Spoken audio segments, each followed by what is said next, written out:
बसुमतारी दिनै Bodoland इंखं television studio दिनैनि आसामनि गिबि सारिनि रादाब बिलाइफोरनि बिखङाव सेबखांजानाय गाहाय रादाबफोरखौ फरायनानै खोनासंनो थाखाय नुजाथिदों।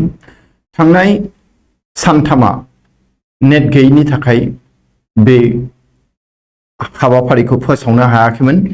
जेखियानो जादोला आं गिबियावनो लाबाय सानसेयारि बड'लेण्ड इंखं। गाहाय दङ बिपिएफआ बिजेपि मित्रजोटनि बाहागोआरि जासिगोन। मित्रजोटनि मोनसे दोलो जासिगोन। बिनिफ्राय इउपिपिएलआ उफेरा बिसायख'थिनि थाखाय बिजाथि फोसावबाय। सोरखौ फोसावदों, सोरखौ अबाव होदों, नोंथांमोना रादाब बिलाइखौ बुथुमनानै फरायदो, अब्ला मिथिजोबगोन। बिजनियाव बर' थुनलाइ आफादनि 60थि जर'खा जथुमा जोबलांबाय। बेयो मैया बेलासिनि 3 रिंगायाव जोबलांदों।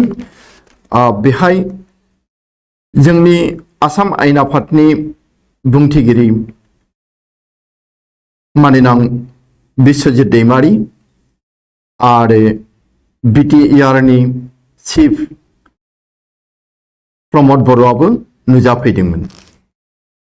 क'क्राझारनि टिभि चेनेलखौ बन्द जाहोआ, बेखौ फोजौखांनो थाखाय बिटिसि खुंथाया ब्रडकास्टिं मन्थ्रिनिसिम लाइजाम लिरहरबाय प्रमद बर'।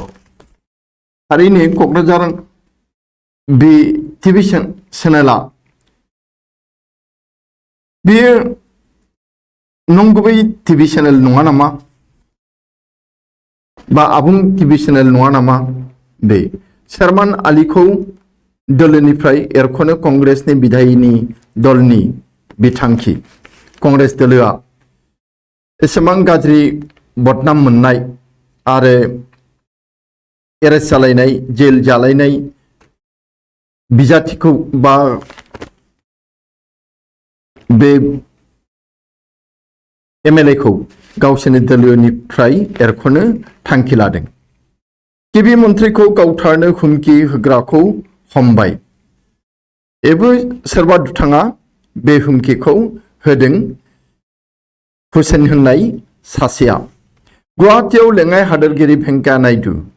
बिनिफ्राय सोलोंथाइ मन्थ्रि डक्टर रनज पेगुआ फरायसा महरै मुं थिसनफिनबाय। सोलोंथाइ मन्थ्रि डक्टर रनज पेगुआ फरायसा महरै मुं थिसनफिनबायनि मायाव मुं थिसनफिनदों बेखौ जोङो मिथिनो लुबैयोब्ला रादाबखौ फरायनांसिगोन। बिनिफ्राय जाबाय गोबांथार बिबांनि आयेन बेरेखा ड्राग्सजों लोगोसे 2 फालांगियारि हमजादों। जोंसार मुसाहारि आरो जनक कुमार ब्रह्मनि न्याय नागिरना क'क्राझाराव इन्टारनेशनेल हिउमेन राइट्स काउन्सिलनि खौरांगिरि मेल खुंदों। बे जाबाय। बेनिफ्राय खेलानि रादाबाव दङ इराननि फजल अन्नासालिया प्र' काबाडि लीगनि बलियाव 1 कौटि रां मोननो हानाय गिबि गेलेगिरि जानो हादों। बिनिफ्राय जाबाय नैबे मोनसे रादाब खेलानिनो ISSF वर्ल्ड चेम्पियनशिप आइजोफोरनि 10 मिटार एयार राइफल बादायलायनायाव अनजुम मदगलिया करियानि हाना इमनि उनाव नैथि सारियाव थानो बा जायगा आवग्रिनो हाबाय। एसेखिनियानोसै।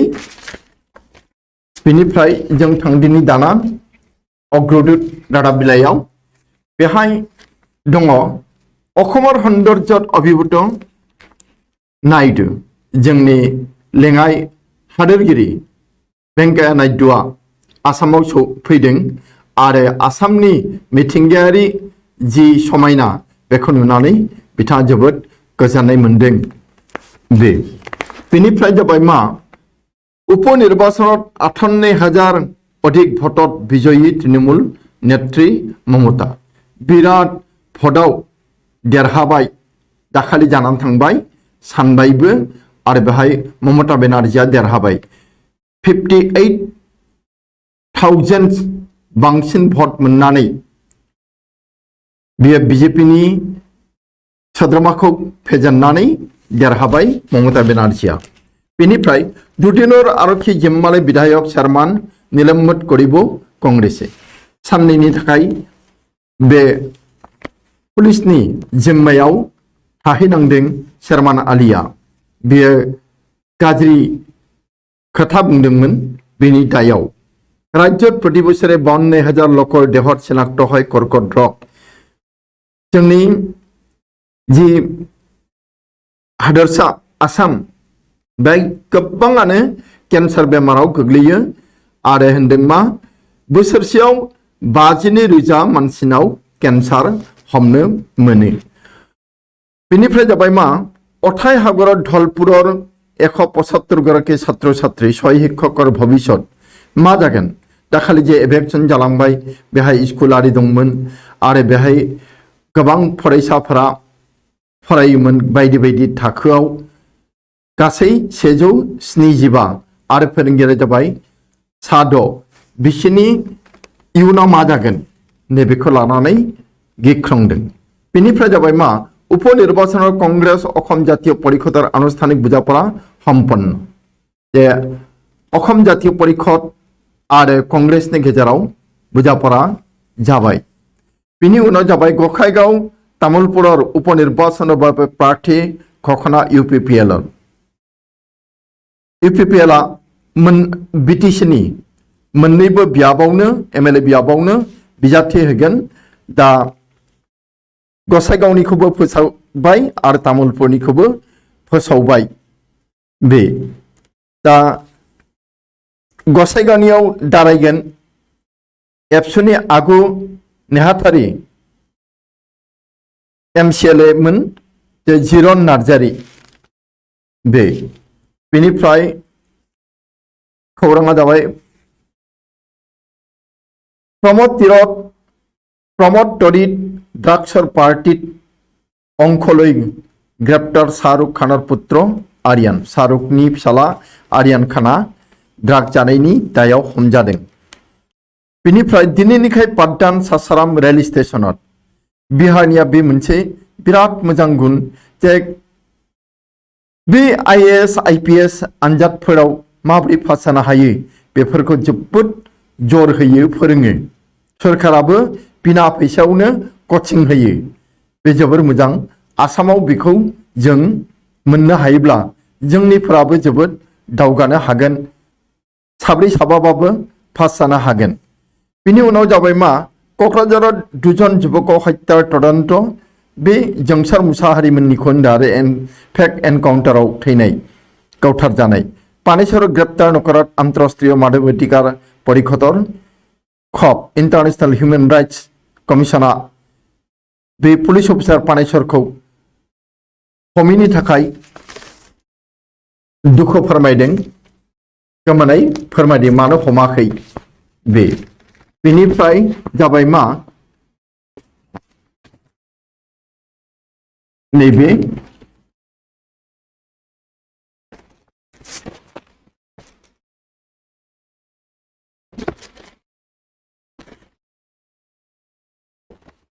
फिलिपाइन्स राष्ट्रपतिर सानचालिकर घोषणा राजनीति त्यागर लले सिद्धांत।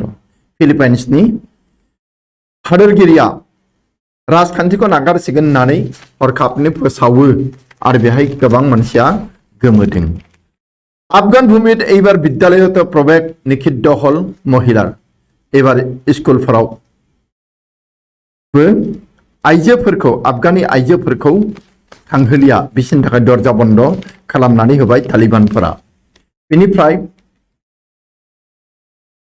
फ्रान्सर प्राक्तन राष्ट्रपति सार्कोजिक अत्यधिक निर्वाचनी बयर अपराधत এবছর कारादण्ड। जोंनिया मा जायो भारताव आरो विदेशाव मा जायो जौगानाय हादोरफोराव। फ्रान्सनि आगु हादोरगिरि सार्कोजी होननाया इलेक्शनाव जोबोद थाखा बाहायदोंमोन आरो बे थाखा बाहायनायनि दायाव बोसोरसे जेलाव थानांसिगोन। आरो जोंनिया कौटि कौटि थाखा बाहायबाबो जेबो हमदाङा जेबो मोनस'आ।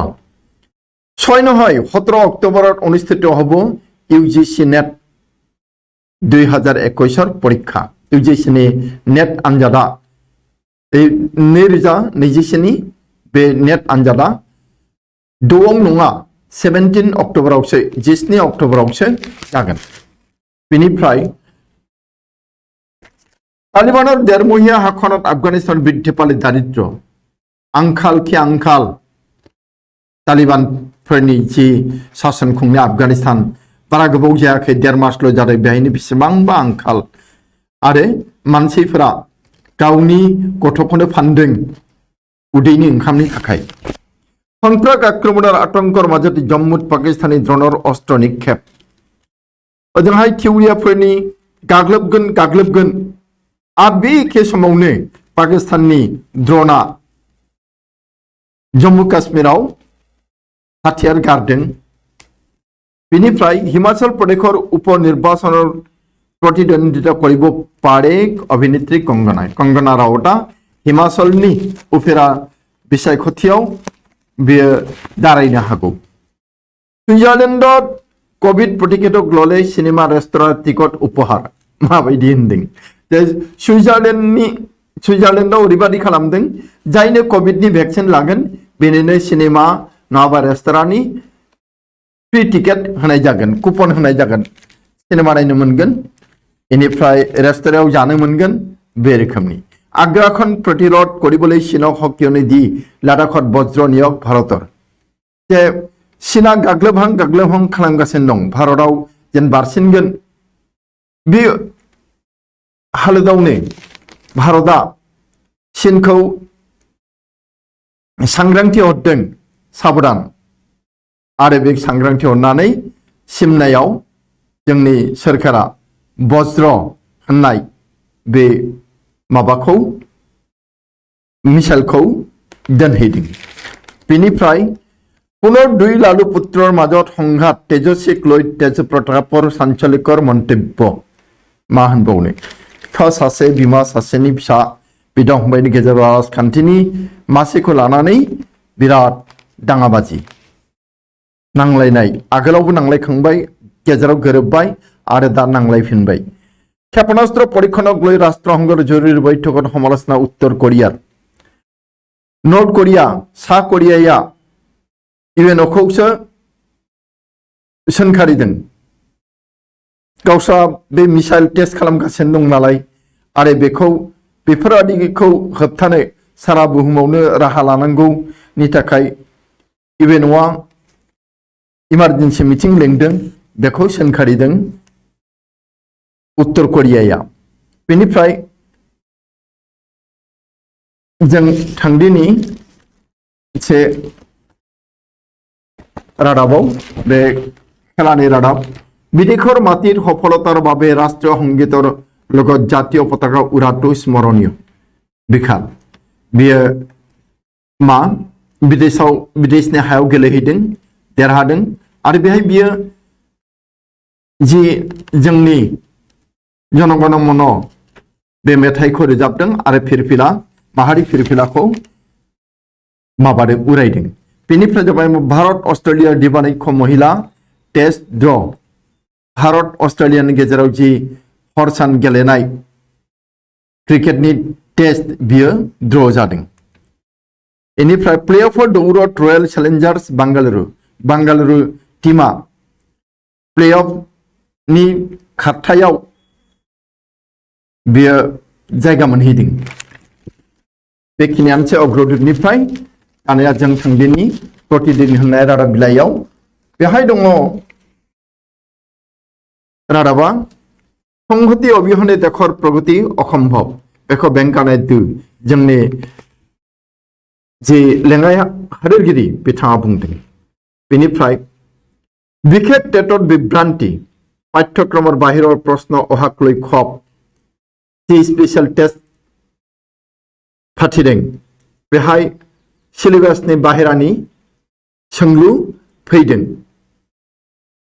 बे आरो दा मोनसे जाबाय मेघालयर प्राक्तन मुख्यमंत्री पुत्र अग्निदग्धहै मृत्यु मेघालयनि आगोलनि सासे गिबि मन्थ्रिनि फिसालाया गावनि बोलेरो गारि सिङावनो अर खामथारनानै थैदों। हरखाबनो अरजोंनो बे दरजाखौ खुलिनानै ओंखारस्लाबनो हायाखिसै। बे सासे अफिसारमोन। बेनिफ्राय शहीद घातक आख्या दिया शेरमान दुदिनो आरो खेरी जिनमाली। बे शहीदखौनो शेरमान आलीया घातक बा मानसि बुथारगिरि दानथारगिरि होननानै दुसिनायनि दायाव बेखौ हमनाय जादों आरो दा पुलिसनि जिम्मायाव दङ साननैनि थाखाय। प्रतिबादी कृषकर अपराध केंद्रीय मंत्री पुत्र गाड़ी चलायनाया 4 जनर मृत्यु। मा होनबावनो इउपिआव बिदिफ्रा जायो जे बे मोनथाम कृषि आबादारि बेरेखा आबाद आयेनखौ बोखारनायनि थाखाय आबादारिफोरा सोमावसारबाय थानाय बेहाय इउपिआव जि सोमावसारनाय थिलि बेहाय मिरु सोरखारनि सासे मन्थ्रिनि फिसालाया गारि सलायखालांनानै 4खौ फुथारदों आरो गोबांसाखौ जखम खालामदों। बेबायदि अन्याय खालामदों। मा होनो बेनिफ्राय जाबाय मा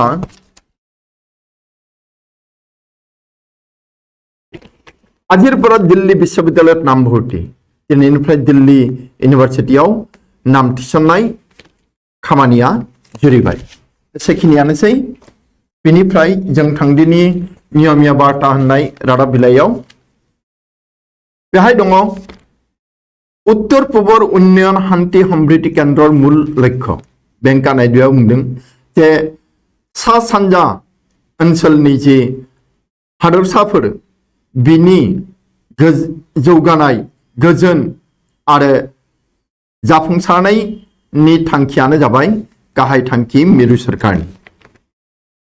आन राज्य समूहे अनुसरण करक अखबर कैंसर केयार मडेल। बेखौ बुजिनो हालिया आसामाव इसिबां कैंसर बेमारि जायो ओजोंहाय माबायदि चिकित्सा जादों। जोंनि मानसिफोराथ' कैंसर जानायफोरा बाहेरायावसो चिकित्सा खालामहैयो। बेहायबो दङ आसामावबो बिबुरुवा कैंसर हस्पिटाल बादि। दा जाफुंसारनो हानाय बे बाथ्राखौ बुंदों आरो बेखौ भारतनि गुबुन राज्योफोराबो सोलोंनांगौ बेखौ बुंदों आरो। बेनिफ्राय जाबाय मा राज्यजुरि धिक्कार प्रतिबादत गा लरिल जातिद्रोही शेरमानक कांग्रेस सरकार निलम्बन प्रस्ताव विधायिनी दलर। कांग्रेस दलआ शेरमान आलीखौ गावसिनि दलनिफ्राय एरख'सिगोन। बेनिफ्राय जाबाय मा भबानीपुराव अभिलेख गरी ममतार जयलाभ। बेखौ दहाय अग्रदूतआवबो फरायबाय। 58,000 भटनि डिफारेन्सआव ममता बेनार्जीआ एमएलए देरहाबाय। सोनाब बंग'नि भबानीपुर होननाय बियाबनिफ्राय। बेनिफ्राय मरानर हिपिनि हेमप्रभा चुटियार बिरल सृष्टि। हेमप्रभा चुटिया होननाया मा गोमोथाव जे तातहालत प्रस्तुत इंराजी भागवत गीता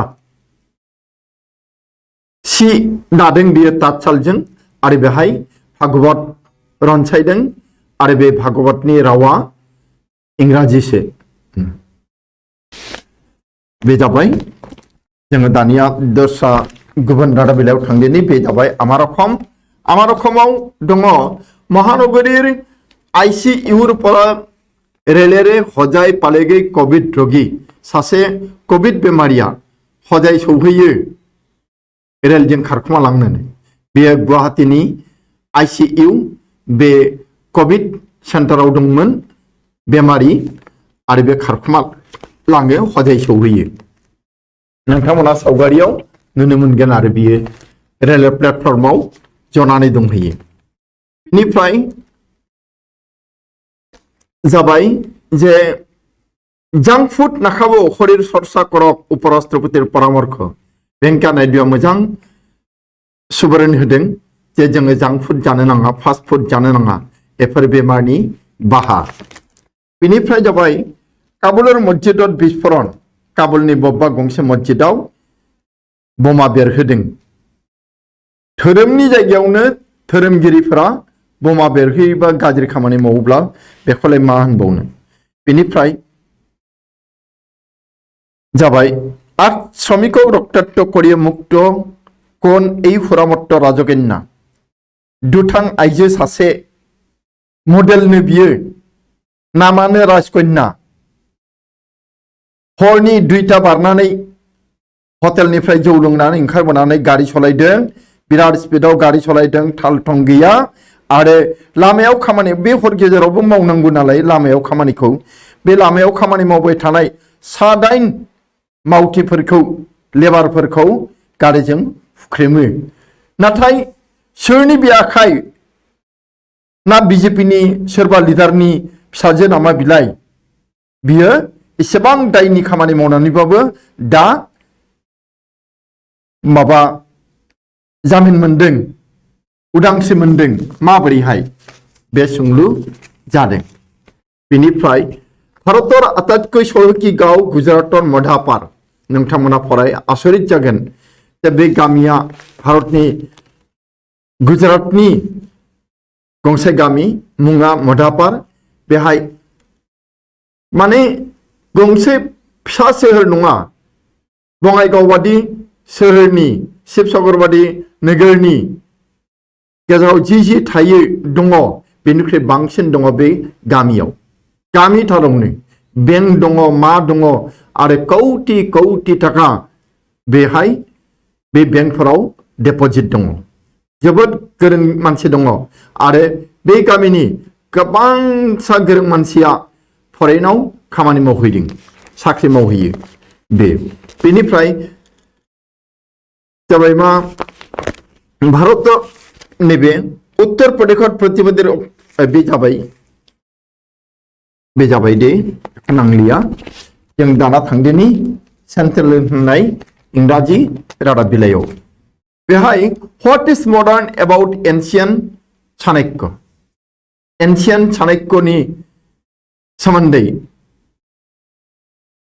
मा बुङो गोदान मुगाया what is modern about ancient Chanakya माबायदि एसे गोरों मानसिमोन बियो मा एसेबां ब्रिलियान्टमोन आरो सोलो गोनांमोन बिनि सोमोन्दै जों मिथिनांगौ बेयो पेज 4आव दङ दिनैनि सेन्टिनेलनि बिलाइनि 4 बिखङाव। Vice president gives away Gopinath Bordoloi award जोंनि वेंकैया नायडू लेङाइ हादोरगिरि बिथाङा गोपीनाथ बरदलै एवार्ड होननायखौ मोनगिरिनि आखायाव गथायनानै होदों।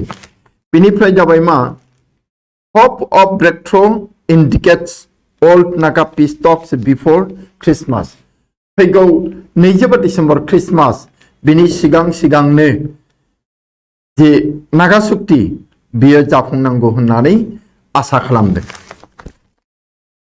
जाफुंनायाबो गाहाम। बेनिफ्राय लन test between Australia and India ends in a draw बे दहायबो फरायखांबाय आइजोफोरनि बियो खेलाया बिसोरो इंडियान टीमा अस्ट्रेलियानि टीमजों ड्र गेलेनो हादों बे जोब्बाय। बेनिफ्राय जों थांदिनि दाना बांला रादाब बिलाइ जुग संखआव बेहाय दङ मुस्लिम आग्रासनेर बिरुद्धे लड़ाई गोपीनाथेर शंकरदेवेर परेई स्थान दिलेन हिमंत। हिमंत विश्व शर्माया मा होनदों मुस्लिम आग्रासनेर बिरुद्धे लड़ाई गोपीनाथेर शंकरदेवेर परेई स्थान दिलेन हिमंत। बे गोपीनाथ बरदलैया जोबोद नाजादोंमोन। बेनिफ्राय गोपीनाथ शंकरदेवनि उनाव हिमंतनि जायगा एसे बुजिसनो हायि बादि माबायदि लिरदों मुस्लिम आग्रासनेर बिरुद्धे लड़ाई गोपीनाथेर शंकरदेवेर परेई स्थान दिलेन हिमंत। शंकरदेवनि खोथाखौथ' मिथिनो हाला गोपीनाथ बरदलैयाबो जुजिदोंमोन नंखाय नङा नंगौ दा बिनि उनावनो हिमन्तआ सफैबाय मासि लानो हादों बे खोथाखौ बुंदों। आरो बेहाय दङ रेकर्ड जय ममताया जे सोनाब बंगनि भबानिपुर होननाय समस्तिनिफ्राय जोबोद भटनि फारागाव देरहादों बिनि बे फारिया बाहाय दङ, नोंथांमोना बुथुमनानै फरायदो मोनथिगोन। आरो गुवाहाटीते ब्रह्मपुत्र हेरिटेज सेन्टार उद्घाटन उपराष्ट्रपतिर जोंनि लेङाइ हादोरगिरिया गुवाहाटीयाव ब्रह्मपुत्र हेरिटेज सेन्टार खुलिदों। बेनिफ्राय असमेर मानुष बिकल्प साइसेन ममतार जय प्रभाव फेलबे राज्ये सुस्मिता देबा बुंदों जे आसामनि मानसिफोराबो सोलायनाय लुबैदों। ममता बेनार्जी नि जे देरहानाय आरो तृणमूलनि जे देरहासारनाय बियो आसामाव गोहोम खोख्लैगोन बेखौ बुंदों। बेनिफ्राय जोङो दस्रा रादाब बिलाइयाव थांदिनि। बे जाबाय दैनिक आसामाव दङ নিজেরই অভিলেখ ভঙ্গ করে উপনির্বাচনত জয়ী মমতা বেনার্জি। आगोलाव जि देरहादोंमोन बे ममता बेनार्जीया बेसेबां भट मोननाय बिनि रेकर्डखौ बे सिफायबाय, गावनि रेकर्डखौनो गाव सिफायबाय आरो गावनि लिरमिनखौ गावनो सिफायदों। बेनिफ्राय लोकप्रिय आसिल दुरखी राजनीतिक लोकप्रिय गोपीनाथ बरदलैया सासे जोबोद गोजाननिखौ सानहरनो हाग्रा राजखान्थिगिरिमोन। बे खोथाखौ जोंनि लेङाइ हादोरगिरि भेंकैया नायडुआ बुंदों। बेनिफ्राय ब्रिटिश जुगर बंगलाई रूप लले ঐতিহ্য সংগ্रहालयर महाबाहु ब्रह्मपुत्र नदी ঐতিহ্য केन्द्र उद्घाटन। ब्रिटिशनि जुगनि गंसे बांलाखौनो दा मिउजियाम बादि खालामबाय ब्रह्मपुत्र सेराव। बेनिफ्राय अध्यापक माजुली राज्य दलक भबानिपुर अखम जातीय परिषदनो माजुली समस्तिखौ होबाय आरो रायजोनि दलनो भबानिपुरखौ जासिदों। बे बीजेपी प्रतिहत करार आरम्भनि लुरिनज्योति गगैया बे खोथाखौ बुंदों आरो मोजां ज' जालायनांगौ। दुजन असाधारण साइकेल मेकानिक माबायदि गोमोथाव बेखौ जों फरायनानै मिथिनाया गाहाम। सानै गोमोथाव रोखोमनि जोबोद गोरों खर'आव मेलेम गोनां साइकेल मेकार जोंनि सिम्पल रावाव। बेनिफ्राय रयेल चेलेन्जार्स बेंगालुरु प्ले अफ हलै रयेल चेलेन्जार बेंगालुरुआ IPL नि खेला प्ले अफआव जौगानो हाबाय। बेनिफ्राय भारतीय भारोत्तोलन फेडारेशन उप सभापति पदत निर्वाचित अखमर भवज्योति गोस्वामी।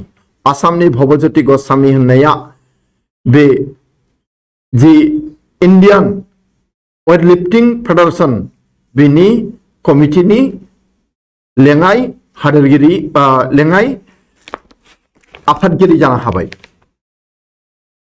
बेनिफ्राय जोङो दस्रा रादाब नैबेहाय मोनदों जे अपराधी रम्यभूमित परिणत হইছে नगाঁৱৰ বাইপাছ।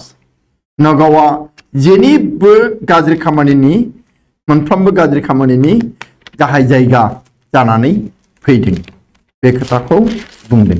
दिनैनि जे रादाब फरायनाय एसेखिनियानोसै।